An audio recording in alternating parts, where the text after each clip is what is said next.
शादी मुबारक में 1 तोला सोना देते बोले, 1,60,000 देते बोले, वो चेक भी नहीं मिल रहा। अब बच्ची पैदा होने के बाद चेक मिल रहा आजकल।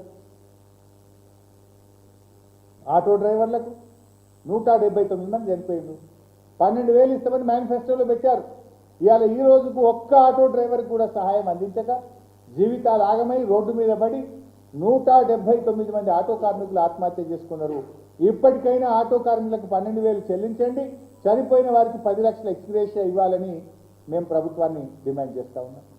ఇక ఉద్యోగుల మీద పగబట్టిండు, మాట్లాడితే మీరు బీఆర్ఎస్ వాళ్ళు అంటారట.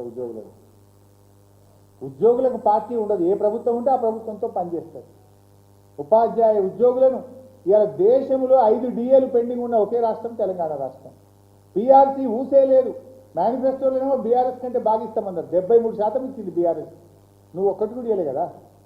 పీఆర్సీ లేదు, డిఏ లేవు, సరెండర్ లీవ్ పైసలు రావు, జీపీఎఫ్ పైసలు రావు, పాత బకాయిలు ఇవ్వవు. చివరికి ఉద్యోగులు కూడా రిటైర్ అయిన ఉద్యోగులు కానీ ఉద్యోగులు సెక్రటరియట్ చుట్టూ బ్రోకర్ల చుట్టూ తిరిగే పరిస్థితి వచ్చింది. కమిషన్లు ఎవరికి ఇస్తే బిల్లు వస్తుంది అని కమిషన్లు ఇచ్చి బిల్లులు పాస్ చేసుకునే పరిస్థితి ఉద్యోగులకు తెచ్చింది రేవంత్ రెడ్డి. ఇలా 27 మంది రిటైర్డ్ ఉద్యోగులు మానసిక ఒత్తిడికి లోనైపోయి అనారోగ్యం పాలైతే డబ్బులు లేక ఈరోజు చనిపోయే పరిస్థితి ఏర్పడ్డది. చివరికి ఐఏఎస్లు కూడా బలి తీసుకున్నారు. మీరు ఒక రిజ్వీ లాంటి ఒక ఉన్నతాధికారి, మంత్రికి ముఖ్యమంత్రికి ఉన్న మధ్య భేదాభిప్రాయాలు, పంపకాల్లో తేడా, టెండర్లలో తేడా వస్తే చివరికి ఒక హానెస్ట్ ఆఫీసర్ రిజ్వీ లాంటి ఒక మంచి అధికారి సర్వీస్ నుంచి వైదొలిగే పరిస్థితి వచ్చింది. ఇది రాష్ట్రానికి నష్టం కదా. ఒక మంచి అధికారిని రాష్ట్రం కోల్పోయింది కదా.